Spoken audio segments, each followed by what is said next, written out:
전 세계가 한국의 기술력에 깜짝 놀랐습니다. 최고의 기술을 가진 독일차도 따라올 수 없는 안전 기능과 혁신적인 디자인으로 자동차 산업의 새로운 기준을 세우고 있죠. 타이거 우즈가 선택했던 차이며 심각한 사고 속에서도 운전자가 멀쩡하게 걸어 나올 수 있게 해준 그 차. 심지어 트럼프 대통령도 탑승했던 그 차가 바로 한국의 현대자동차입니다. 출발은 남들보다 많이 늦었지만 어느새 세계 최고 브랜드들과 함께 어깨를 나란히 하게 된 현대자동차의 놀라운 성장 스토리. 전 세계 소비자들의 오랜 편견을 깨고 이제는 많은 이들이 선호하는 글로벌 명차로 자리 잡았습니다. 더욱 주목할 점은 최근 미국에서 무관세 적용 대상으로 선정된 차이기도 하죠. 단순히 값싼 경제적 대안이 아닌 최고의 품질과 안전성으로 세계인의 신뢰를 얻게 된 여정을 지금부터 시작합니다. 한국 자동차가 어떻게 세계의 도로를 정복해가고 있는지 함께 확인해보세요. 잠깐, 구독과 좋아요는 큰 힘이 됩니다. 안녕하세요. 저는 리차드 맥켄지입니다. 뉴욕에서 변호사로 활동하며 60대의 나이에도 여전히 업계 최고로 손꼽히는 사람이죠. 맨해튼 어퍼이스트 사이드에 위치한 펜트하우스에서 아내와 함께 살고 있고 결혼해서 독립한 딸이 한 명 있습니다. 남들이 보기에 부족함 없는 삶을 살고 있네요. 제 삶에서 가장 중요한 것은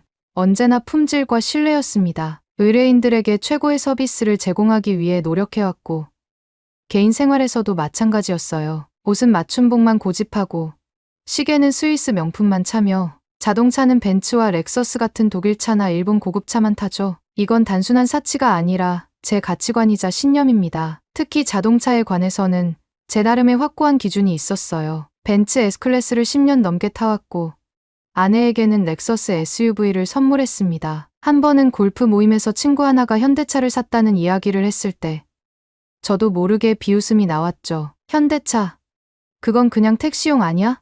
라고 말했던 기억이 납니다. 다들 웃었지만 지금 생각하면 참 부끄러운 말이었어요. 저희 법률 사무소 파트너들과의 저녁 식사 자리에서도 비슷한 대화가 오갔습니다. 누군가 한국차의 품질이 많이 좋아졌다는 얘기를 꺼냈을 때 제 반응은 단호했죠. 아무리 좋아졌다고 해도 결국은 복제품일 뿐이야. 진짜 명품은 역사와 전통이 있는 브랜드에서 나오는 거지. 그땐 그게 상식이라고 생각했어요. 오랜 세월 쌓아온 제 가치관은 견고했습니다. 렉서스조차도 처음 미국에 들어왔을 때는 의심의 눈초리로 바라봤으니까요. 그런데 시간이 지나면서 렉서스는 증명해냈고 저도 인정했어요. 하지만 한국차, 그건 아직 제 고려 대상이 아니었습니다. 택시나 저소득층을 위한 경제적인 선택지 정도로만 생각했죠. 제 사무실 창밖으로 보이는 맨해튼 거리를 내려다보면 노란 택시들 사이로 가끔 현대나 기아 차량이 지나갔어요. 그때마다 저는 저렴한 차를 타는 사람들이라고 단정 지었습니다. 지금 생각하면 얼마나 편협했는지 모르겠네요. 하지만 이런 생각은 저만 한 것이 아니었어요. 제 주변 사람들,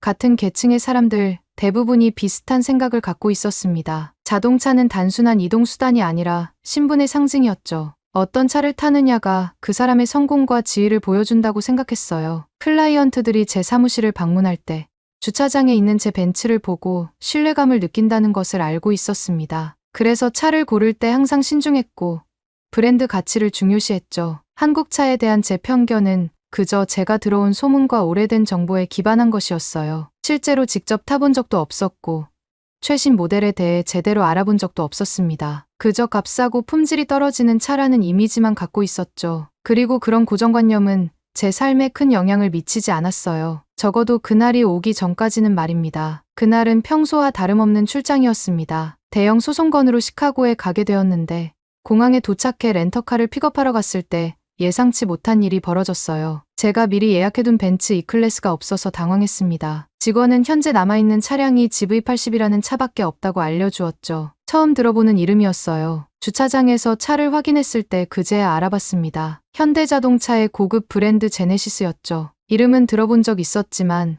직접 볼 일은 없었습니다. 시간이 촉박했고 다른 선택지가 없었기에 마지못해 수긍했어요. 차에 탑승하는 순간부터 이상했습니다. 문을 닫자 바깥 소음이 거의 차단되었어요. 실내는 놀라울 정도로 조용했고 의외로 고급스러웠습니다. 가죽 시트는 벤츠 못지않게 부드러웠고 중앙에 커다란 화면과 각종 버튼들의 배치도 직관적이었죠. 하지만 여전히 의심이 남아있었어요. 겉모양은 그럴듯해도 결국 한국차라는 생각이 머릿속을 떠나지 않았습니다. 시내로 향하는 길, 차량의 움직임에 놀라기 시작했어요. 부드러운 주행감과 조용한 엔진 소리, 그리고 의외로 민첩한 가속력까지.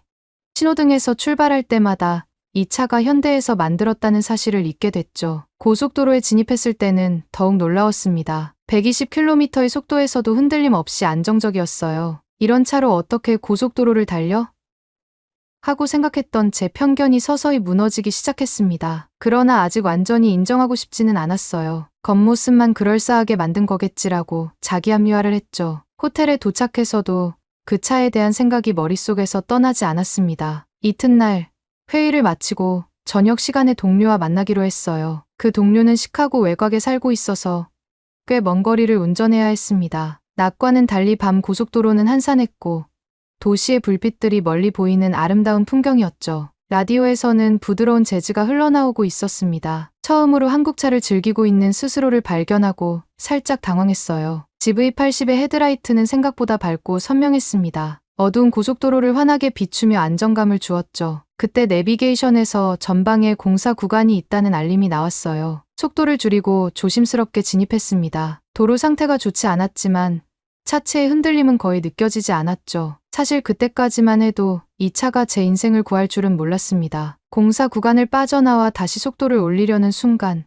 갑자기 반대편 차선에서 대형 트럭 한 대가 중앙선을 넘어 제 쪽으로 돌진해 왔어요. 순간적으로 공포에 질렸습니다. 브레이크를 밟을 틈도 없이 충돌이 임박했죠. 그런데 그 순간 차에서 경고음이 울리더니 자동으로 제동이 걸렸습니다. 그럼에도 충돌을 완전히 피할 수는 없었어요. 눈앞이 하얘지면서 엄청난 충격과 함께 세상이 천천히 돌아가는 것 같았습니다. 에어백이 터지고 차체가 회전하는 느낌이 들었죠. 그리고 이어진 몇 초 동안의 침묵. 정신을 차렸을 때 저는 여전히 운전석에 앉아 있었습니다. 놀랍게도 심각한 부상 없이 의식이 또렷했어요. 에어백은 제 얼굴과 상체를 보호했고 차 내부는 심하게 구겨졌지만 제 공간은 보존되어 있었습니다. 사고 직후의 혼란스러운 순간이었습니다. 차 밖에서는 사이렌 소리가 가까워지고 있었어요. 안전벨트를 풀고 천천히 차에서 내리자 경찰과 구급대원들이 달려왔습니다. 그들의 표정에서 심각한 상황이었음을 읽을 수 있었죠. 제 차는 앞부분이 완전히 찌그러져 있었고 충돌한 트럭은 도로 옆 가드레일에 처박혀 있었어요. 구급대원이 다가와 제 상태를 확인했습니다. 찰과상 몇 개와 가벼운 타박상 외에는 특별한 부상이 없었어요. 그들도 놀랐습니다. 이 정도 충격에서 거의 무사히 빠져나온 경우는 드물다고 했죠. 경찰관 한 명이 제게 다가와 이야기했어요. 트럭 운전자가 순간적으로 졸음운전을 했고 다행히 그쪽도 심각한 부상은 없다고 했습니다. 제 차를 살펴보던 다른 경찰관이 고개를 절레절레 흔들며 놀라워했어요. 그는 이 정도 충격에서 운전자가 이렇게 멀쩡하게 걸어 나온 것은 차 덕분이라고 말했습니다. 그제서야 저는 정신을 차리고 차를 제대로 보게 되었어요. 앞부분은 완전히 망가졌지만 운전석 주변의 공간은 놀랍게도 거의 원형 그대로였습니다. 현장 처리가 끝나고 견인차가 도착했어요. 경찰은 제가 충격을 받은 상태라 병원에 가보는 게 좋겠다고 권했습니다. 구급차에 타고 가는 동안 계속해서 그 차에 대한 생각이 들었어요. 한국차였던 그 GV80이 제 목숨을 구했다는 사실이 믿기지 않았습니다. 병원에 도착해 정밀 검사를 받는 동안에도 머릿속에서는 사고 장면이 계속 재생되었어요. 그 차의 자동 제동 시스템, 에어백의 정확한 전개, 그리고 충격을 흡수한 차체 구조, 모든 것이 완벽하게 작동했습니다. 의사는 제가 기적적으로 심각한 부상을 피했다고 말했어요. 관찰을 위해 하룻밤 입원하게 되었습니다. 병실에 누워 천장을 바라보며 생각에 잠겼어요. 그동안 한국차에 대해 얼마나 편협한 생각을 갖고 있었는지 깨달았습니다. 만약 오늘 그 차가 아니었다면 지금 이렇게 멀쩡히 누워있지 못했을 거라는 생각이 들었어요. 호기심이 생겼습니다. 스마트폰을 꺼내 GV80에 대해 검색하기 시작했죠. 검색 결과는 놀라웠습니다. GV80은 여러 안전 테스트에서 최고 등급을 받았고 특히 충돌 안전성에서 뛰어난 평가를 받고 있었어요. 다중 에어백 시스템, 첨단 충돌 방지 기술, 그리고 강화된 차체 구조는 벤츠나 볼보와 같은 안전의 대명사로 알려진 차들보다도 앞선 부분이 많았습니다. 유튜브에서는 GV80의 안전 테스트 영상을 찾아볼 수 있었어요. 영상 속에서 차는 다양한 각도에서의 충돌 테스트를 받고 있었고 모든 상황에서 탑승자, 공간을 완벽하게 보존하고 있었습니다. 댓글들을 읽어보니 이미 많은 사람들이 이 차의 안전성에 대해 극찬하고 있었어요. 심지어 몇몇은 실제 사고에서 살아남은 경험담을 공유하기도 했습니다. 그동안 제가 얼마나 무지했는지 깨달았어요. 한국차에 대한 제 고정관념은 10년, 아니 20년 전의 정보에 기반한 것이었습니다. 세상은 변했고 자동차 산업도 변했는데 저만 그 자리에 멈춰 있었던 거죠. 벤츠보다 안전한 차가 한국에서 만들어졌다는 사실을 인정하기 어려웠지만 오늘의 경험은 부정할 수 없는 현실이었습니다. 다음 날 아침 아내의 다급한 목소리로 잠에서 깼습니다. 사고 소식을 듣고 바로 시카고로 날아왔다고 했어요. 그녀의 얼굴에는 걱정과 안도가 뒤섞여 있었습니다. 병실에 들어서자마자 저를 꼭 안아주었죠. 딸아이도 뉴욕에서 비행기를 타고 오는 중이라고 했어요. 의사는 모든 검사 결과가 정상이라며 퇴원을 허락했습니다. 아내는 제가 사고 현장 사진을 보여주자 충격을 받았어요. 그 정도로 심각한 사고에서 이렇게 멀쩡하게 살아남다니 믿기 어렵다고 했습니다. 제 얼굴에 작은 찰과상과 팔에 타박상만 보고는 처음에 사고가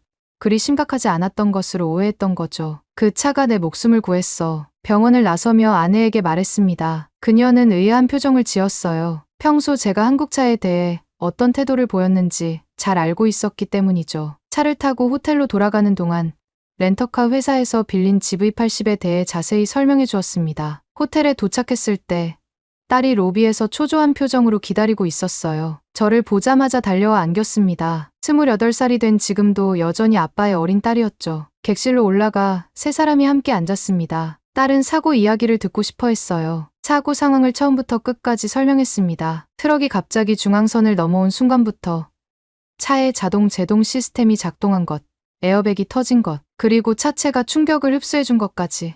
그리고 그 차가 한국의 제네시스 GV80이었다는 사실도 말했죠. 아빠, 그 차 한국 거였어.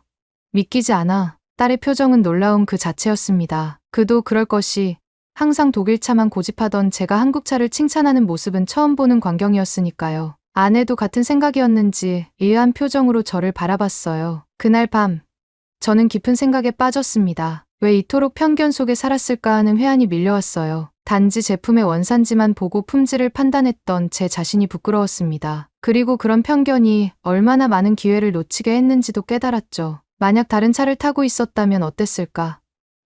그 생각만으로도 등골이 오싹했어요. 다음 날 렌터카 회사에서 연락이 왔습니다. 보험 처리와 관련된 이야기였어요. 그리고 제가 타고 있던 차는 완전 전손 처리되었다고 했습니다. 마음 한구석이 아팠어요. 그 차는 제 목숨의 은인이나 다름없었으니까요. 직원은 현재 다른 차를 준비해둔 상태라며 픽업하러 오라고 했습니다. 회사에 도착하자 이번에도 제네시스 GV80이 준비되어 있었어요. 다른 색상이었지만 같은 모델이었죠. 직원은 이번에는 일부러 같은 차를 준비했다고 했습니다. 사고 이후에도 같은 차를 원하는지 물었을 때 망설임 없이 그렇다고 대답했어요. 이제는 이 차에 대한 확신이 생겼습니다. 병원에서 검색했던 내용들이 생각났어요. 다시 호텔로 돌아와 좀 더 자세히 알아보기로 했습니다. 노트북을 열고 GV80에 대한 리뷰와 기술 사양을 찾아봤어요. 다중 에어백 시스템, 무릎 보호 장치, 고강도 강철로 만든 충격 흡수 골격 구조. 이 모든 것이 제 목숨을 구한 요소들이었습니다. 놀랍게도 이 차는 여러 안전성 테스트에서 벤츠와 같은 고급 브랜드보다 높은 점수를 받은 경우도 있었어요. 현대자동차 그룹이 최근 몇 년간 안전 기술에 엄청난 투자를 했고 그 결과가 바로 이런 차들로 나타나고 있었습니다. 제가 그동안 얼마나 무지했는지 다시 한번 깨달았어요. 뉴욕으로 돌아온 후 삶은 겉보기에 평소와 같았지만 내면의 변화는 컸습니다. 법률 사무소에 복귀하고 일상을 이어갔지만 머릿속에는 계속해서 그 사고와 한국차에 대한 생각이 맴돌았어요. 어느 날 오후 파트너 회의에서 한 동료가 제 근황을 물었습니다. 그 순간 갑자기 시카고에서 있었던 사고 이야기를 꺼내게 되었죠. 믿기 힘들겠지만 한국에서 만든 차가 내 목숨을 구했어. 제 말에 회의실은 순간 조용해졌습니다. 모두가 놀란 표정이었어요. 평소 독일차만 고집하던 제가 한국차를 칭찬하는 모습은 그들에게도 신선한 충격이었겠죠. 한 파트너는 농담처럼 제 이마를 만져보며 열이라도 있는지 확인하는 신용을 했습니다. 그날 이후로 제 시각은 완전히 바뀌었어요. 길에서 제네시스 차량을 볼 때마다 유심히 관찰하게 되었고 자동차 잡지와 리뷰를 찾아 읽기 시작했습니다. 현대자동차 그룹이 지난 10년간 어떤 발전을 이루었는지, 어떻게 프리미엄 시장에 성공적으로 진입했는지 알게 되었어요. 집에서도 변화가 있었습니다. 아내는 제가 자동차 웹사이트를 훑어보며 한국차에 대해 연구하는 모습을 신기하게 바라봤어요. 어느 저녁, 아내가 제 옆에 앉아 무슨 일인지 물었습니다. 평소답지 않은 행동이라 걱정하는 눈치였죠. 사람이 바뀔 수도 있지 않을까 제 대답에 아내는 미소를 지었어요. 그리고는 제 손을 꼭 잡았습니다. 그녀도 제 변화를 긍정적으로 받아들이는 듯했어요. 딸은 더 적극적이었습니다. 주말에 방문했을 때 함께 제네시스 전시장에 가보자고 제안했죠. 그렇게 우리는 맨해튼에 있는 제네시스 전시장을 찾았습니다. 들어서는 순간 예상과는 다른 분위기에 놀랐어요. 독일 프리미엄 브랜드의 전시장처럼 세련되고 고급스러운 인테리어였습니다. GV80 옆에 서서 그 차에 대해 설명하기 시작했죠. 딸은 제 설명을 들으며 감탄했어요. 아빠, 정말 많이 알아봤구나. 이런 모습 처음 봐. 딸의 말에 스스로도 놀랐습니다. 그렇게 깊이 빠져들었던 것이죠. 제네시스 브랜드의 역사부터 디자인 철학, 안전 기술까지 마치 오랜 팬처럼 상세히 알고 있었어요. 세일즈 컨설턴트가 다가와 웃으며 말했습니다. 제가 그들보다 더 자세히 알고 있는 것 같다고요. 전시장에서 나오면서 딸이 물었습니다. 아빠, 정말로 마음이 바뀐 거야? 벤츠를 버리고 제네시스를 살 생각이야. 그 질문에 잠시 생각에 잠겼어요. 평생 독일차만 고집해온 제가 과연 한국차로 갈아탈 수 있을까? 그러나 답은 이미 정해져 있었습니다. 내 인생을 구해준 차야. 그 은혜를 어떻게 잊겠니? 제 대답에 딸은 환하게 웃었어요. 그리고 이어서 말했습니다. 아빠가 변할 수 있다니 놀라워. 어쩌면 세상의 다른 것들에 대한 생각도 바뀔지 모르겠네. 딸의 말이 제 마음 깊숙이 와닿았어요. 그동안 한국차뿐만 아니라 다른 많은 것들에 대해서도 편견을 가지고 있었던 것 같았습니다. 나이 들수록 더 보수적이고 경직된 사고를 갖게 된다고 생각했는데 이번 일을 계기로 그런 생각이 틀렸다는 것을 깨달았어요. 집으로 돌아오는 길, 창밖으로 뉴욕의 거리를 바라보며 생각했습니다. 이 도시에도 변화가 끊임없이 일어나고 있었어요. 새로운 건물들이 세워지고 낡은 것들은 사라지고 마치 제 생각이 변하는 것처럼 도시도 세상도 변화하고 있었습니다. 이제는 그 변화를 인정하고 받아들일 때가 된 것 같았어요. 그날 밤 오랜 고민 끝에 결심했습니다. 제 벤츠를 중고차 시장에 내놓기로 했어요. 새로운 시작을 위한 첫걸음이었습니다. 이제는 제 편견을 버리고 진정으로 가치 있는 것을 선택할 때였어요. 생명을 구해준 그 차, 제네시스 GV80을 내 차로 맞이할 준비가 되었습니다.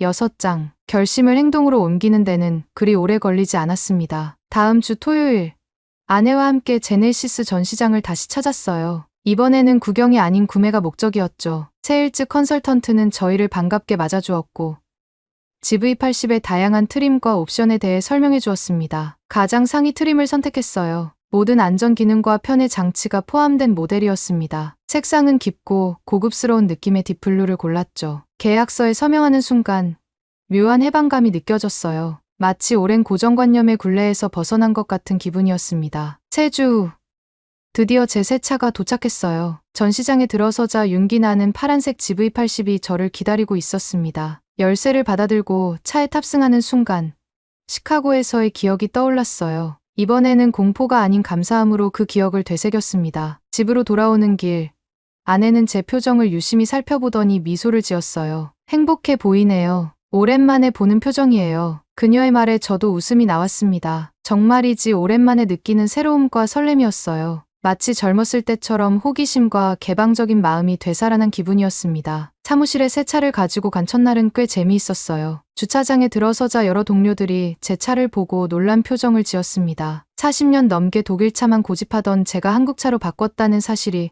그들에게는 충격이었겠죠. 점심시간에 몇몇 파트너들이 차를 구경하러 왔어요. 이게 정말 현대에서 만든 거야? 한 동료가 실내를 둘러보며 물었습니다. 저는 그동안 알아본 GV80의 특징과 장점을 자세히 설명해 주었어요. 특히 안전 기능에 중점을 두고 시카고에서의 경험을 공유했죠. 그들 중 몇 명은 진지하게 관심을 보였습니다. 저녁에는 골프클럽 멤버들과의 모임이 있었어요. 그곳에서도 제 차 이야기가 화제가 되었습니다. 예전에 제가 한국차를 비웃었던 바로 그 자리에서 이제는 그 차의 장점을 열심히 설명하고 있었죠. 아이러니한 상황이었어요. 한 친구는 농담 반 진담 반으로 말했습니다. 리차드가 한국차를 추천한다면 정말 뭔가 있는 거겠지. 그리고 정말 놀라운 일이 벌어졌습니다. 제 이야기를 들은 친구 중 한 명이 다음 주에 차를 바꾸려고 하는데 제네시스도 고려해보겠다고 했어요. 또 다른 친구는 딸에게 첫 차를 사주려고 하는데 현대코나 전기차가 어떨지 물어보았죠. 제 변화가 주변 사람들에게도 영향을 미치기 시작한 것입니다. 그런 대화를 나누면서 문득 깨달았어요. 제가 변한 것은 단지 자동차 브랜드에 대한 인식만이 아니었습니다. 더 넓은 세계관, 다양성을 인정하는 마음가짐이 생겼어요. 60대의 나이에 이런 변화를 경험하다니 스스로도 놀라웠습니다. 아내에게도 변화가 있었어요. 그녀는 몇 년 전부터 새 차를 원했지만 제가 늘 같은 브랜드만 고집해서 별 관심을 보이지 않았습니다. 그런데 이제는 적극적으로 다양한 옵션을 찾아보기 시작했어요. 어느 날 저녁, 아내가 태블릿을 들고 와서 보여주었습니다. 현대 팰리세이드였어요. 이 차 어떤가요? 우리 손주들 태우기에 좋을 것 같아요. 아내의 말에 흔쾌히 동의했습니다. 이제 저희 가정은 완전히 한국차로 바뀌게 될 것 같았어요. 그리고 그 생각이 전혀 이상하지 않았습니다. 오히려 자연스럽고 당연하게 느껴졌죠. 딸에게도 제 생각을 이야기했어요. 그녀는 얼마 전부터 전기차를 사고 싶어 했습니다. 환경에 관심이 많았거든요. 제가 현대와 기아의 전기차 라인업을 보여주며 추천했죠. 이제 내 가족의 생명을 지킬 차는 현대입니다. 이 말에 딸은 기뻐하며 주말에 함께 전시장에 가보자고 했어요. 몇 주가 지나자 또 하나의 변화가 생겼습니다. 평소 즐겨 사용하던 소셜미디어에 제 이야기를 공유해봐야겠다는 생각이 들었어요. 지금까지 소셜미디어는 주로 법률 관련 글이나 가족 사진을 올리는 정도로만 사용했던 터라 이런 결정은 꽤 새로웠습니다. 인생을 구해준 차 어떻게 한국차가 내 고정관념을 바꿨나라는 제목으로 긴 글을 썼어요. 시카고에서의 사고부터 차에 대한 연구, 그리고 결국 제네시스를 구매하게 된 과정까지 진솔하게 적었습니다. 특히 제 자신의 편견과 오만함을 인정하는 부분을 가감없이 표현했어요. 글을 올리고 잠자리에 들었는데 다음 날 아침 확인해보니 놀라운 일이 벌어져 있었습니다. 제 글이 자동차 커뮤니티에서 큰 반향을 일으켰어요. 수백 개의 댓글과 공유가 이어졌습니다. 많은 사람들이 비슷한 경험을 공유했고 어떤 이들은 제 솔직한 고백에 감사하다는 의견을 남겼습니다. 심지어 현지 뉴스에서도 연락이 왔어요. 인터뷰를 요청한다고 했죠. 처음에는 망설였습니다. 제가 이렇게 주목받는 것이 익숙하지 않았거든요. 하지만 아내의 격려로 인터뷰에 응하기로 했어요. 기자는 제 사무실로 찾아왔고 1시간가량 이야기를 나눴습니다. 이틀 뒤 그 인터뷰가 편견을 깬 변호사 한국차가 바꾼 삶이라는 제목으로 지역 신문에 실렸어요. 그 이후로 정말 예상치 못한 일들이 벌어졌습니다. 유명 자동차 유튜버가 연락해 실제 GV80 생존자의 후기라는 제목으로 영상을 찍고 싶다고 했어요. 망설임 없이 수락했습니다. 그들이 제 차와 함께 인터뷰를 진행했고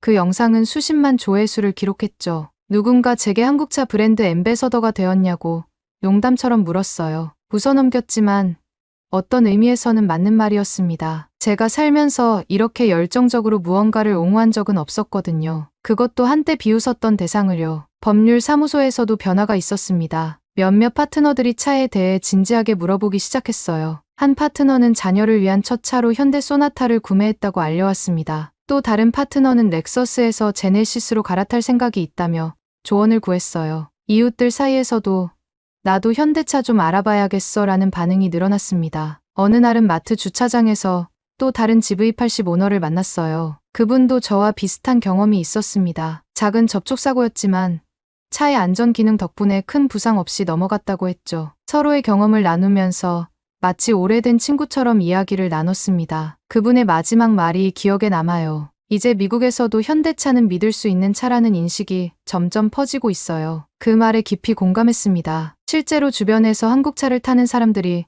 눈에 띄게 늘어났어요. 예전에는 눈여겨보지 않았던 현대, 기아, 제네시스 차량들이 이제는 확실히 보였습니다. 그리고 그 차들은 더 이상 저렴한 대안이 아닌 당당한 선택으로 자리 잡고 있었어요. 법정에서 만난 한 판사님도 제 차에 관심을 보였습니다. 그분은 30년 넘게 독일 차만 타셨다고 했어요. 하지만 최근 수리비가 너무 많이 들어 대안을 찾고 있다며 제네시스가 어떤지 물어보셨죠. 저는 기꺼이 제 경험을 나누었고 주말에 시승해보라고 권했습니다. 몇 주 후 그 판사님이 제네시스 GA70을 구매하셨다는 소식을 들었어요. 제 작은 변화가 이렇게 많은 사람들에게 영향을 미치다니 놀라웠습니다. 단순히 자동차 브랜드를 바꾼 것 이상의 의미가 있었어요. 그것은 고정관념에서 벗어나 새로운 가능성을 받아들이는 자세, 그리고 솔직하게 자신의 변화를 인정하는 용기였습니다. 60대의 나이에도 삶은 여전히 배움의 연속이라는 것을 깨달았어요. 사고 후 반년이 지났을 무렵 이메일함에 특별한 메시지가 도착했습니다. 현대자동차 본사에서 보낸 초대장이었어요. 글로벌 고객 감사 초청 행사라는 제목이 눈에 띄었죠. 제 소셜미디어 글과 인터뷰를 통해 제 이야기를 알게 되었다며 한국 본사에서 열리는 특별 행사에 저를 초청한다는 내용이었습니다. 처음에는 의아했어요. 한국이라니, 그것도 자동차 회사의 초청으로. 평생 한 번도 가본 적 없는 나라였고 솔직히 큰 관심도 없었던 곳이었죠. 하지만 아내와 상의한 후 받아들이기로 했습니다. 어쩌면 이번 여행이 제 삶의 또 다른 전환점이 될지도 모른다는 생각이 들었어요. 비행기에서 내려 인천공항에 도착했을 때 현대자동차 직원들이 반갑게 맞아주었습니다. 공항에서 호텔까지는 물론 제네시스 리무진이 준비되어 있었어요. 차 안에서 창밖을 내다보며 서울의 첫인상을 느꼈습니다. 현대적인 고층 빌딩들과 아름다운 산들이 어우러진 도시였어요. 이곳이 제가 그토록 무시했던 한국차를 만든 나라라니 새삼 부끄러움이 밀려왔습니다. 다음 날 현대자동차 본사로 향했어요. 거대한 유리 건물이 인상적이었습니다. 로비에 들어서자 다양한 국적의 사람들이 보였죠. 알고 보니 저처럼 현대차나 제네시스 차량과 특별한 인연이 있는 전 세계 고객들이었습니다. 어떤 이는 사고에서 살아남은 이야기를, 또 어떤 이는 평생 현대차만 타왔다는 이야기를 들려주었어요. 투어가 시작되었고 우리는 연구 개발 센터와 안전 테스트 시설을 둘러보았습니다. 엔지니어들이 어떻게 차량의 안전성을 높이기 위해 끊임없이 연구하는지 보여주었어요. 그 중에서도 특히 충격 흡수 구조와 에어백 시스템에 관한 설명이 인상적이었습니다. 바로 그 기술들이 제 목숨을 구했던 거죠. 오후에는 특별한 공간으로 안내받았어요. GV80 라운지라는 곳이었습니다. 이곳에는 GV80과 함께한 고객들의 이야기가 전시되어 있었어요. 사진과 영상, 그리고 손글씨로 쓴 편지들까지. 그 중에는 저와 비슷하게 심각한 사고에서 살아남은 사례들도 여럿 있었습니다. 한쪽 벽면에는 생명을 지키는 기술이라는 제목 아래 GV80의 안전 기술이 소개되어 있었어요. 그 기술들이 어떻게 개발되었고 얼마나 많은 시간과 노력이 들어갔는지 알 수 있었습니다. 그 순간 깨달았어요. 이 차는 단순한 제품이 아니라 누군가의 열정과 사명감이 담긴 결과물이었던 거죠. 더 놀라운 것은 제 이야기도 그곳에 전시되어 있다는 사실이었습니다. 제가 쓴 소셜미디어 글과 인터뷰 영상이 한국어 자막과 함께 상영되고 있었어요. 직원이 말해주었습니다. 제 이야기가 많은 엔지니어들에게 영감을 주었고 더 안전한 차를 만들어야 한다는 동기부여가 되었다고요. 마지막 날 현대자동차의 고위 임원들과의 만찬이 있었습니다. 그들은 진심으로 제 이야기에 감사하다고 했어요. 한 임원은 이렇게 말했습니다. 저희가 만든 차가 당신의 생명을 구했다는 것보다 더 큰 보람은 없습니다. 그 말에 가슴이 뭉클해졌어요. 행사가 모두 끝나고 호텔로 돌아가는 길에 드라이버에게 부탁했습니다. 잠시 현대차 본사 앞에 차를 세워달라고요. 차 안에서 조용히 건물을 바라보았어요. 그 안에서 수많은 사람들이 더 안전한 차를 만들기 위해 노력하고 있다는 생각이 들었습니다. 창밖을 바라보며 혼잣말처럼 중얼거렸어요. 당신들이 만든 이 차가 내 인생을 지켜줬습니다. 고맙습니다. 대한민국. 비행기를 타고 뉴욕으로 돌아오는 길. 창밖의 구름을 바라보며 지난 반년을 되돌아보았습니다. 한 번의 사고가 제 인생을 어떻게 바꿔놓았는지, 얼마나 많은 편견에서 벗어나게 해주었는지 생각했어요. 이제 제 차고에는 제네시스가 있고 아내는 팰리세이드를 타며 딸은 코나 전기차를 몰고 다닙니다. 우리 가족은 완전히 한국차 가족이 되었죠. 하지만 그보다 더 중요한 것은 제 마음의 변화였어요. 세상을 바라보는 시각이 넓어졌고 낯선 것에 대한 두려움이 줄어들었습니다. 60대의 나이에 이런 변화를 경험하다니 인생은 정말 예측할 수 없는 여정이라는 생각이 들었어요. 지금도 가끔 제네시스를 타고 출근길에 오를 때면 그날의 사고와 이후의 변화를 떠올립니다. 그리고 감사함을 느껴요. 단지 제 목숨을 구해준 차에 대한 감사함만이 아니라 새로운 시각으로 세상을 볼 수 있게 해준 경험에 대한 감사함이죠. 이제 저는 자신 있게 말할 수 있습니다. 가장 안전한 차는 현대차입니다. 제 목숨으로 증명했으니까요.